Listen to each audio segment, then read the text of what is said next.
1971-এর মুক্তিযোদ্ধাদের অনুপ্রেরণাদায়ক গান মোরা একটি ফুলকে বাঁচাবো বলে করি এর গায়ক ও সুরকার আপেল মাহমুদের বীর মুক্তিযোদ্ধা পরিচয় নিয়ে সম্প্রতি প্রশ্ন উঠলে জাতীয় মুক্তিযোদ্ধা কাউন্সিলের শুনানিতে হাজির হয়ে তিনি প্রমাণ উপস্থাপন করেন। শুনানি শেষে জামুকা জানায় আপেল মাহমুদ প্রকৃতপক্ষে একজন সম্মুখ যোদ্ধা ছিলেন।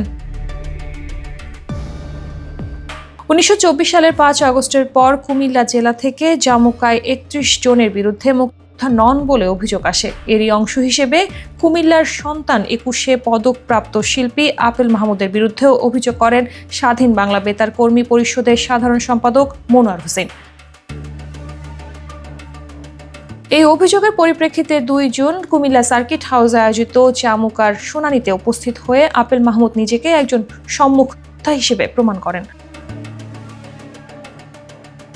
সাংবাদিকদের সঙ্গে আলাপকালে আপেল মাহমুদ জানান, আমি 3 নম্বর সেক্টরে ক্যাপ্টেন মতিউর রহমানের অধীনে করেছি। নরসিংদী, আশুগঞ্জ, ভৈরব, চুনারুঘাট, হবিগঞ্জ, রামনগর ব্রিজ ও তেলিয়াপাড়া এলাকা জুড়ে আমি করেছি। আশুগঞ্জের যুদ্ধে বা চোখের পাশে আঘাতপ্রাপ্ত হই।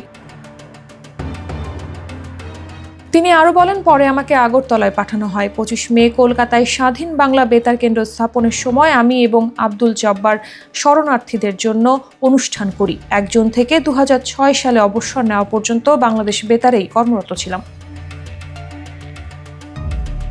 শুনানি শেষে কুমিল্লা সার্কিট হাউসের সামনে আপেল মাহমুদ বলেন, আমি যে একজন সেটি আমাকে জীবিত অবস্থায় আবার প্রমাণ করতে হয়েছে। মিথ্যা অভিযোগের ভিত্তিতে এই অপমানজনক প্রক্রিয়ার মধ্য দিয়ে যেতে হয়েছে আমাকে। জামুকার সদস্যরা দুঃখ প্রকাশ করেছেন। শুনানিতে আপেল মাহমুদের সঙ্গে উপস্থিত ছিলেন তার সহধর্মিণী নাসরিন মাহমুদ, বীর মুক্তিযোদ্ধা ও 21শে পদকপ্রাপ্ত শব্দ সৈনিক মনোরঞ্জন ঘোষাল, বাংলাদেশ বেতারের সাবেক পরিচালক আশরাফুল আলম, বীর মুক্তিযোদ্ধা জাহাঙ্গীর হায়াত খান ও সুভাষ সাহা সহ অনেকেই। শুনানি পর্যবেক্ষণ করেন জামুকার মহাপরিচালক সহ 7 সদস্যের প্রতিনিধি দল।